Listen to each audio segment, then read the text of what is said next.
everything. You're not going to believe me because it is a never-ending saga, a never-ending strange tale. Meghan Markle was just one of the working girls for Soho House. Call girl, working girl, escort, whatever you want to call it. That's what she was. Being a deal or no deal girl. She was calling herself a model, and she was starring in a show Suits. She used to charge almost $30,000 per trip, which is why she was making good money. It wasn't on Suits. It was on her yachting trip. Stop everything, because this isn't just gossip.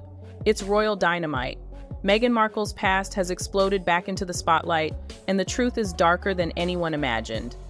Before the crown, before Harry, she was allegedly part of Soho House's secret circle, the elite world where power, money, and pleasure collide.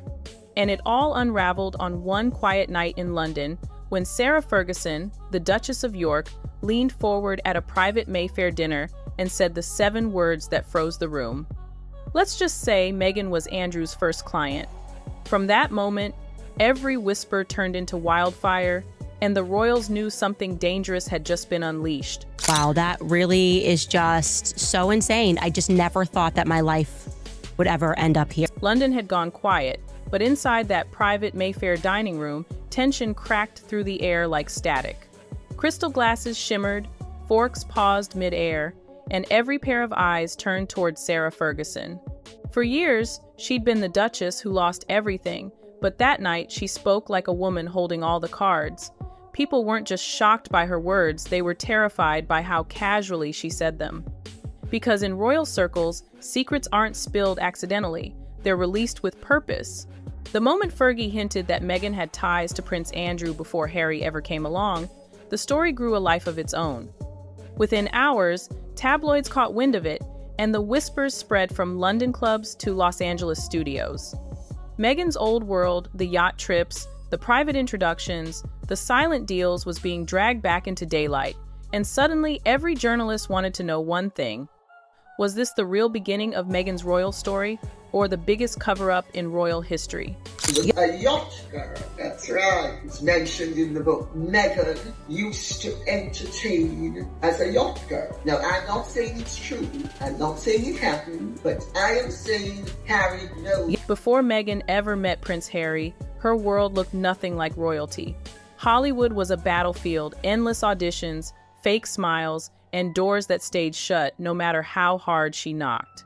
She wasn't the star. She was the girl waiting for her scene, the one holding a briefcase on Deal or No Deal, calling herself a model, chasing the kind of fame that always seemed one room away.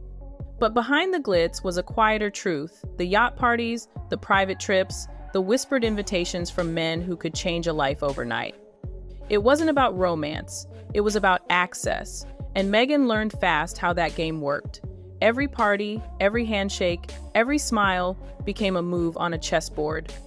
And it was on those luxury yachts, sailing off the coast of the Mediterranean, where her name first began to echo in elite circles. People say she could walk into any room and command it, confident, charming, unstoppable. That was the version of Meghan the world didn't see, the one building connections that would soon link her to the royal family in a way no one could have predicted. According to people, she got started her yachting days and she never stopped really. I don't think any of her boyfriends knew about it, but Meghan Markle was known as a hardcore yacht partying person, ready for anything. And that's where the story takes its sharpest turn. Because those same circles, the exclusive yacht gatherings, and royal adjacent parties were where powerful introductions quietly happened. One of those introductions came through Marcus Anderson, the mysterious Soho House insider who seemed to know everyone worth knowing. Through him, Meghan met Sarah Ferguson, and through Fergie came a new connection, Prince Harry himself. It sounds like fate, but insiders whisper it was more like a setup, a perfectly timed chain of introductions that rewrote royal history. Marcus had a talent for placing people in the right rooms, and Meghan was his most successful move yet. What started as casual social climbing soon became a full-blown fairy tale. But that fairy tale had fingerprints all over it, powerful ones. And when Fergie's words in Mayfair brought up Meghan's link to Andrew, that careful royal origin story cracked wide open. Because if even part of it was true, then Meghan's path to the palace wasn't destiny, it was design. Meghan Markle was just one of the working girls for Soho House. Call girl, working girl, escort, whatever you want to call it. That's what she was. Across the ocean in Montecito, the fallout hit hard. Harry woke up to a phone that wouldn't stop buzzing, headlines exploding before breakfast, and whispers he thought he'd left behind in London. He was furious not at the tabloids, but at who started it, because this wasn't a random leak. It came from inside the royal circle. Fergie's words weren't just gossip, they were betrayal. The same family that once smiled at Meghan was now feeding the very rumors meant to destroy her. Palace aides scrambled to draft statements calling the claims unfounded, but they couldn't erase the damage. Meghan's team canceled events, her public appearances vanished, and her silence became its own kind of scandal. Every day she stayed quiet, the public believed the story a little more. And while the palace tried to move on, the tension behind the scenes was unbearable. Fergie's 7 words had shaken the monarchy again, not with proof, but with power. Because in the royal world, silence doesn't end a rumor, it confirms it. To understand why Fergie's words cut so deep, you have to look back at her own story.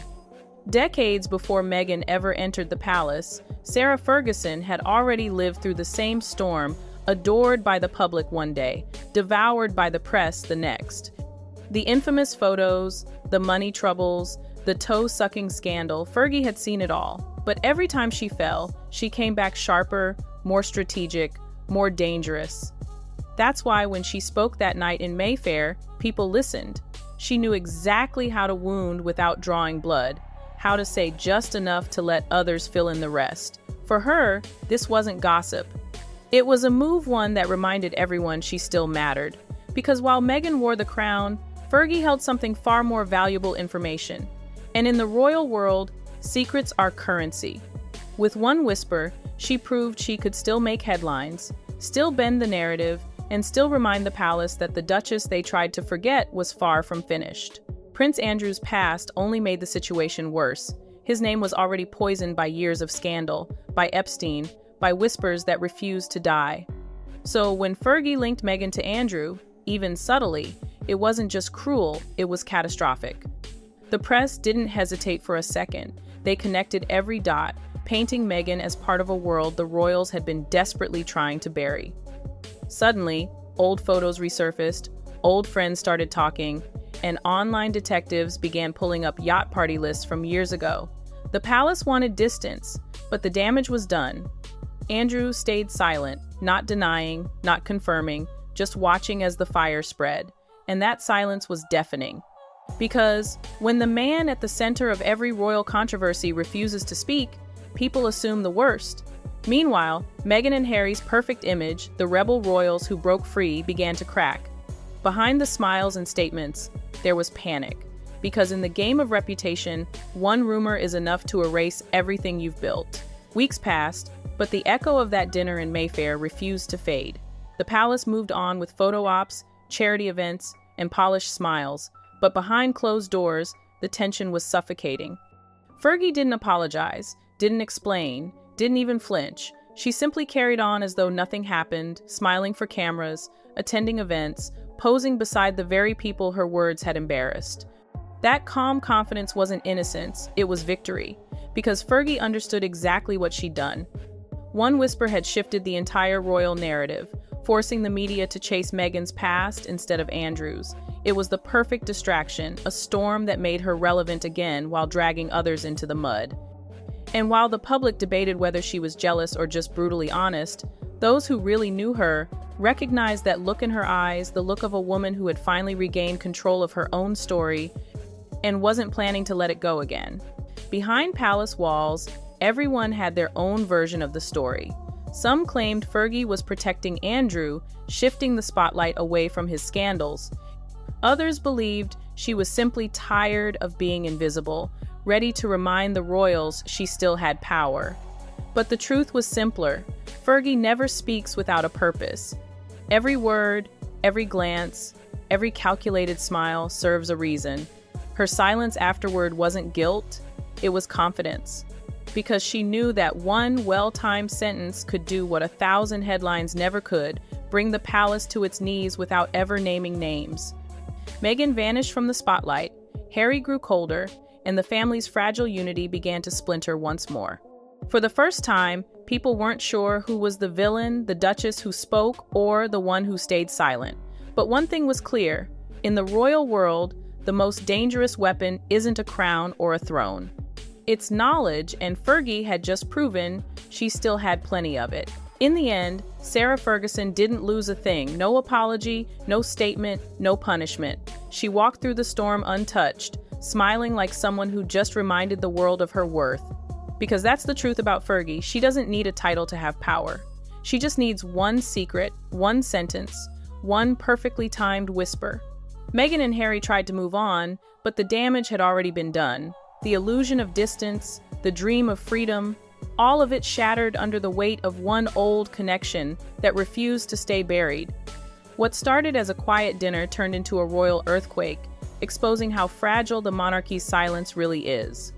And as London returned to its polished calm, the world finally understood crowns may shine, but they don't protect anyone from the truth. Because in the royal world, the ones with the most power aren't the ones on the throne. They're the ones who already lost everything and have nothing left to fear.